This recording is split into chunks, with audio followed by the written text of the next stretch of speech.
Howdy folks, hope you're all having a good one, and welcome back to World of Tanks with the mighty Jingles, where today Ghost Bear 82 here in the US Tier 5 tank destroyer, the Wolverine, is going to be having a really bad day in this Tier 6 random battle here on the Glacier map.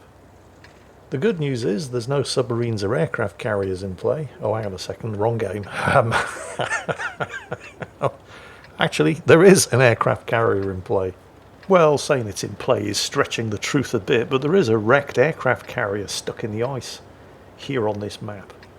And technically, I do believe it is an enemy carrier, because I'm pretty sure it's a German. I think they just ripped the model straight out of one of the German carriers from World of Warships. So technically, there is an enemy carrier on this map, although it shouldn't pose too much of a problem. Now, what is going to pose a problem for Ghost Bear? As always, it's going to be his team. Also the fact that he is not top tier, although at least he isn't bottom tier. He's a tier 5 tank destroyer in a tier 6 battle with some tier 4s in play. And the Wolverine isn't a bad machine.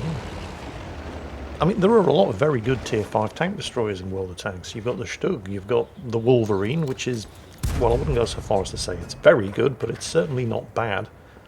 I think if most people were given the choice of playing a tier 5 tank destroyer, nice hit on the Hellcat there, from the Americans, it would probably be the T-67, because, well, they both get 76mm guns.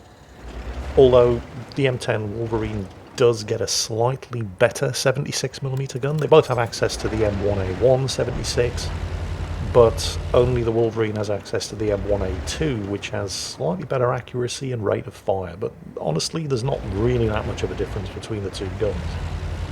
And while neither of them have decent armour, with the T-67 in particular having paper for armour, the Wolverine's armour isn't good enough to make a difference, and at least the T-67 is fast and much more stealthy.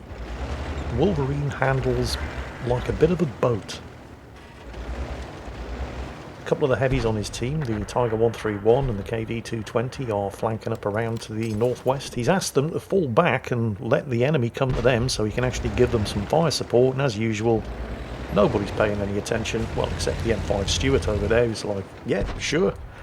The problem being, of course, that with the two heavies, the Tiger 131 and the KV-220, dashing off around the corner unsupported, it doesn't really matter if the M5 sits there and waits for assistance, because the first time they see any enemy tanks coming around that corner, and I think the M5 is coming to the same conclusion, it's going to be way too late for the M5 to be able to stop them.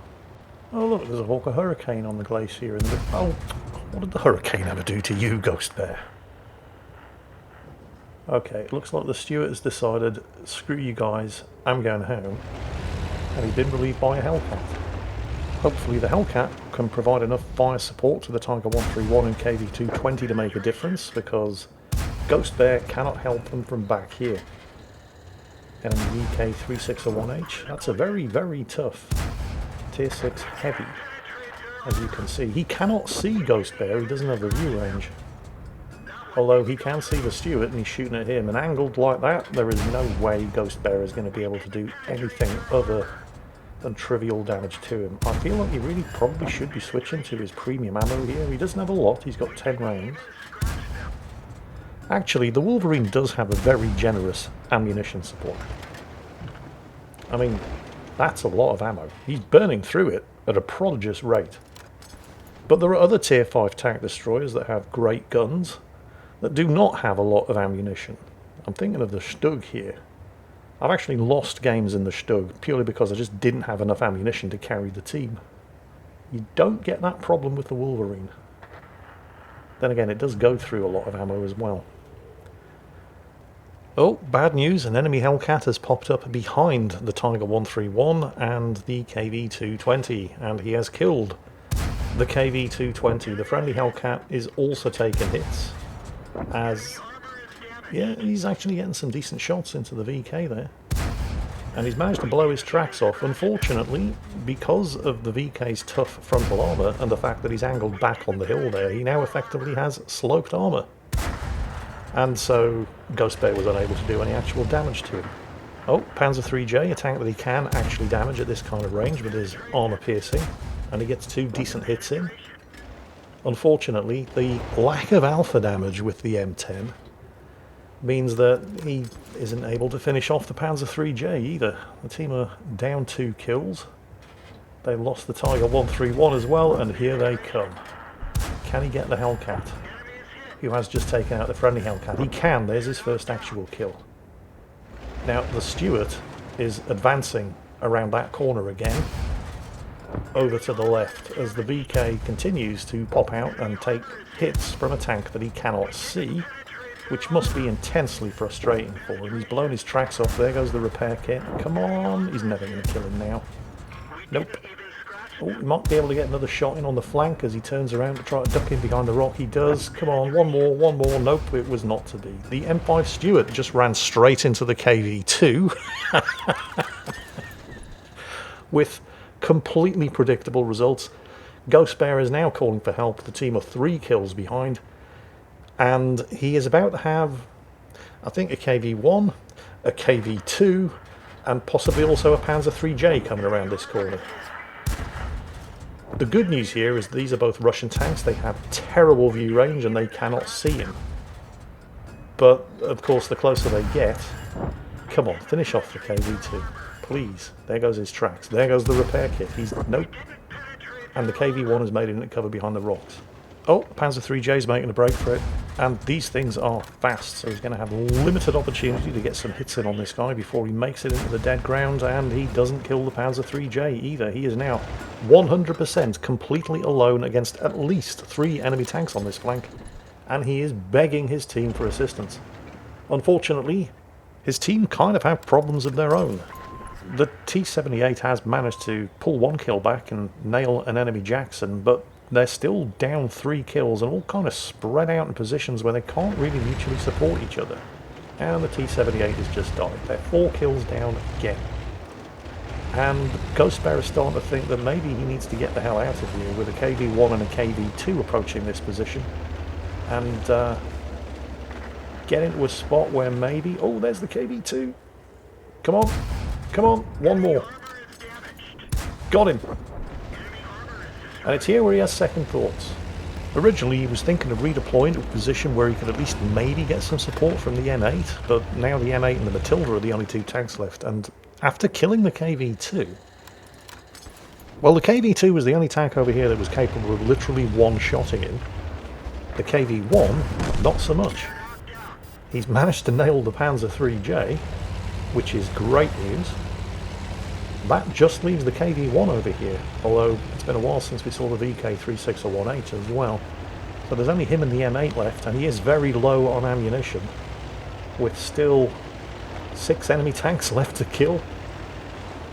So he really needs to be in a position where he can support that M8, since the M8 doesn't appear to be interested in falling back here to where he can support Ghost Bear. The problem, of course, is that, I mean, so far he's managed to fight this entire battle without being spotted, but he has to cross an awful lot of open ground to get into a spot where he can be of any assistance at all to that M8, and he does not want to be spotted while he's doing it. He also needs to keep an eye on this cap circle, because that KV-1 is still out there. Okay. Enemy M8. Well, the friendly M8 should and has been able to kill him, but here comes the Su-76G fake tank as well. They're basically all swarming the M8, because he's the only friendly tank that they have a location on. I mean, the M8's capable of defending itself if they all come at him one at a time. Come on, kill the T-67, help him out, help him out. Yes, you've killed the T-67.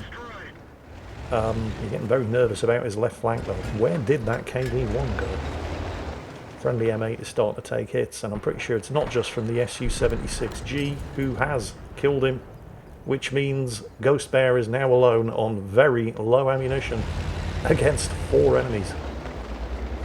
We do, however, know that the VK is low on health, we know that the KV-1 is low on health, and we know that the Su-76G is also low on health. And at the moment, the KV-1 is probably out here on this flank on his own, and should be the easiest kill. And if you can clean up the KV-1, he doesn't have to worry about an exposed flank. So, there he is. Oh, perfect. Side shots. Come on, one more. KV-1 doesn't have the gun depression. Can't return fire. Nice. Got him. Lovely.